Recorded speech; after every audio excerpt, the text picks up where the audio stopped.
관련돼서 국무조정실 감찰 조사 결과 알고 계시죠? 네, 거기에 충북도의 책임이 뭐라고 나와 있었나요? 뭐 여러 가지가 지적이 된 걸로 알고 있고 공무원들이 지적을 받은 걸로 알고 네, 있습니다. 정말 모르고 계시는군요. 그래서 그 공평 일일이 여기다 이지하차도 관리 주체이자 교통통제 권한을 가진 기관으로서 사고 발생 이전 교통통제 기준이 충족되었음에도 실시하지 않았다. 사고 당일 미호천 범람 신고, 위험 신고를 받았음에도 비상 상황에 대응하는 조치를 취하지 않았다. 모르세요?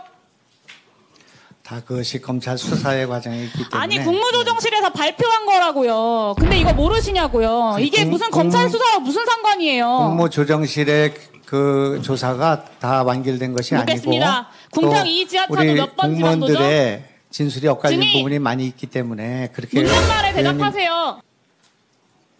여쭤보는 말씀에 대답을 하십시오. 지금 유가족들 앞에서 이 오송 참사의 최소한의 진상을 밝히는 과정입니다. 궁평 이 지하차도 몇 번 지방도입니까? 네, 도로법상 508번 지방도고요. 그 도로법상 508번 지방도의 도로관리청 누구죠? 충청북도입니다. 네, 충청북도입니다. 도지사 본인이세요.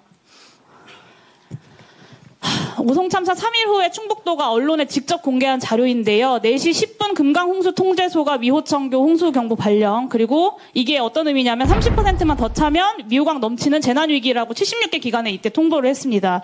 당연히 충북도도 통보를 받았고요. 그리고 6분 전에 이미 해안부가 NDMS로 같은 내용을 통보를 해줬습니다.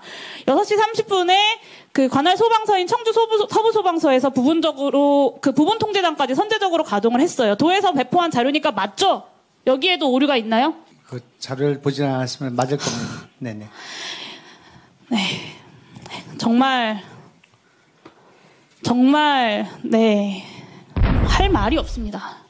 도로법 76조에 따르면 도로관리청, 그러니까 도지사님 본인이세요. 증인 본인은 지진, 홍수, 폭설, 태풍 등 천재지변이나 이에 준하는 재해가 발생하였거나 발생할 우려가 있어 도로에서 통행이 위험하거나 교통이 장시간 마비될 우려가 있는 경우에 교통통행을 금지 또는 제한할 수 있게 되어 있습니다.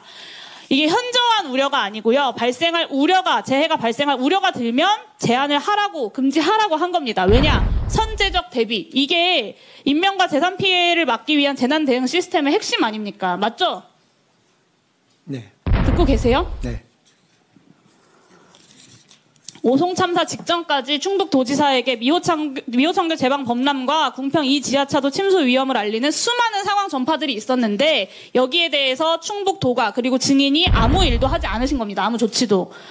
더군다나 네, 당시 충북도가 재대본 운영하면서 비상 3단계까지 발령을 했는데 그럼에도 불구하고 그 수장인 도지사가 재난안전법 46조 시도지사가 실시하는 응급조치인 대피명령, 위험구역 설정, 강제대피조치, 통행 제한 이 중에 아무것도 하지 않았습니다. 도민의 생명을 지켜야 할 도지사로서 재난 대비와 대응 책임을 방기한 재난안전법 위반 행위입니다. 동의하십니까? 제가 좀 말씀드릴 기회를 동의하십니까? 주시겠습니까? 동의하시냐고 물었습니다. 네. 지금 검찰이 조사를 받고 있기 때문에. 네, 변명으로 일관하시기 때문에 그리고 회피로 일관하고 계시기 때문에 본인이 뭘 하셨는지 제가 다시 상기해 드릴게요. 네, 비상 3단계 중으로 관내에 사고가 빗발치는데도 전날 서울 출장 가시면서 근무지 이탈한 거 앞에서 많은 분들이 지적하셨으니까 제가 여기서 다시 짚진 않겠습니다. 증인이 6시 20분에 재난상황실에서 집중호우 재난상황 점검회의, 그리고 6시 40분에도 장소를 옮겨서 또 회의를 하셨습니다. 그리고 앞서 말씀드렸던 것처럼 4시 10분에 미호천교 홍수경보가 발령이 됐었고 6시 40분에는 계획 홍수위 도달, 그러니까 최고 수위에 이르러서 범람이 시작이 된 겁니다. 이때 회의에서 미호천교 위험하니까 모든 대응을 다 해라, 이 한마디라도 하셨나요? 범람이라고 하기 어렵고 제방이 붕괴됐습니다. 네. 7시 40분에 아예 기가를 하고 8시 59분에 SNS 올리고 9시 44분과 10시에는 오송 지하차도 침수했다는 연락까지 받았는데 수차례 경고된 미호강 제방 붕괴 때문인 것이 당연한데도 아무 조치도 안 하신 거 아닙니까? 더 경악스러운 건 희생자가 늘어나고 있다. 그리고 12시 48분에 비공식적 사망자가 7명으로 추정된다라고 수행비서한테 보고받으셨어요. 그런데 맛집 가서 1시 8분에 식사하고 1시 20분에 되어서야 현장에 도착하신 겁니다. 비공식적 사망자가 7명이라고 추정된다고 보고 받으신 이후에도요.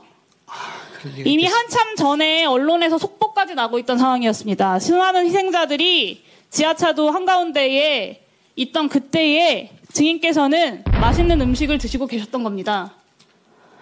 이게 대한민국의 정치 그리고 공직자의 현실이라고 저는 정말 믿고 싶지가 않아요. 유가족분들은 어떠시겠어요?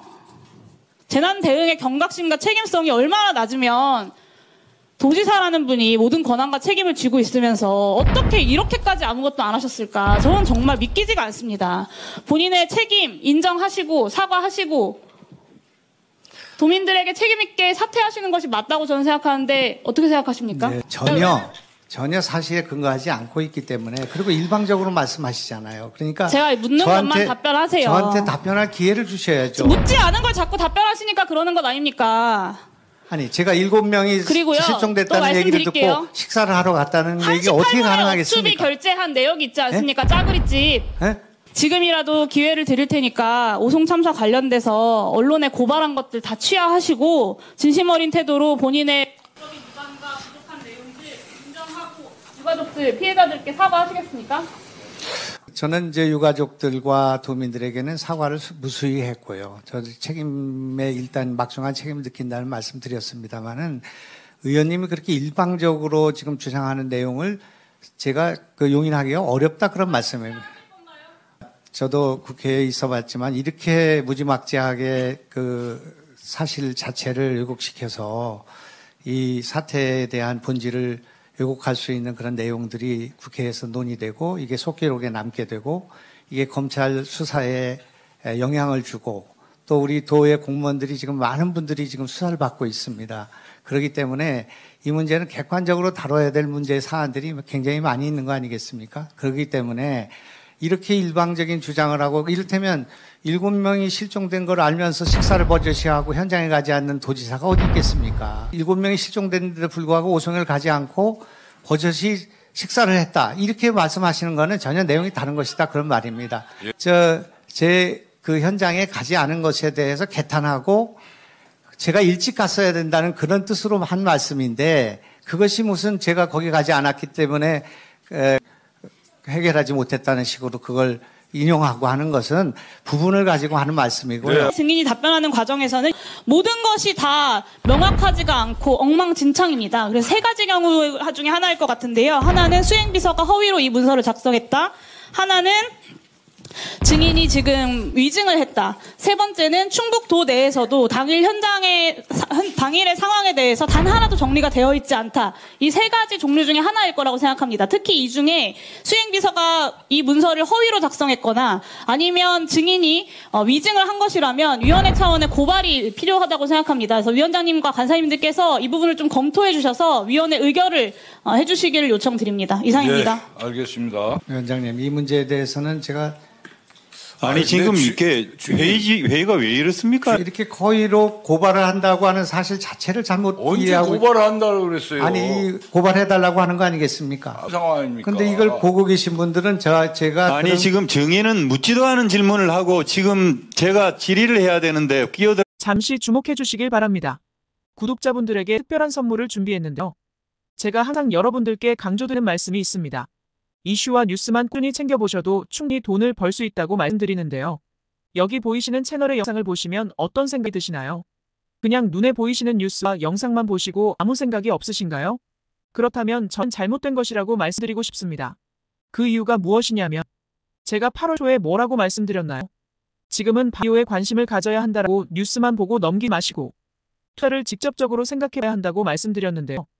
이런 썸네일들과 영상을 통해서 충분히 구독자님들도 전달이 되셨을 겁니다. 이런 바이오 이슈가 되었을 때 부자들은 어떻게 생각할까요? 바이오 관련주 무엇이 있는지, 어떤 종목이 가장 좋을지, 어디에 투자해야 돈이 몰릴 수 있는지 자연스럽게 생각하라고 말씀드렸습니다. 지난번에 구독자분들과 함께하는 주식으로 수익 내기를 진행했었는데요. 100% 무료로 진행을 했고 이 사진을 보시면 알겠지만 구독이라는 문자 메시지를 남겨주신 모든 시청자분들께 이렇게 바이오 관련주 중에 가장 급등할 확률이 높은 착한 종목을 드렸습니다. 8월 14일에 우정바이오를 추천드렸습니다. 여기 나와 있는 사진을 보시면 정확히 얼마에 매수하고 어떤 종목을 사야 하는지 어느 지점에 팔아야 하는지 이런 부분들까지 여러분들에게 정확히 알려드렸는데요. 실제로 많은 분들께서 수익을 보셨습니다. 오른쪽을 보시면 알겠지만 8월 13일에 우정바이오를 소개해드리고 나서 실제로 며칠이 지나지 않고 이렇게 주가가 상한가가 되었습니다. 당시에도 굉장히 많은 분들이 제가 든 이 종목으로 수익을 냈습니다. 지난번과 똑같이 구독하는 문자를 보내주시면 이번에 이슈가 되고 있는 주식 중에 앞으로 대장주의 구실을 하면서 주가 가장 크게 상승할 한 종목을 시청자분들에게 문자로 종목명과 사고자 하는 시점을 모두 알려드리겠습니다. 이 영상을 보시고 계시는 시청자분들 중에 종목이 궁금하 하시는 분들은 남녀노소 시간대 상관없이 이렇게 상단에 번호를 항상 남겨놓고 있습니다. 전화번호 010-8025-2352 똑같이 묘 급등 주식 문자를 보내드리겠습니다. 돈을 받는 것도 아니고 투자를 대신해드리는 것도 아니고 부담 없이 구독 문자 보내주시면 되십니다. 수익이 나신다면 구독과 좋아요 한 번씩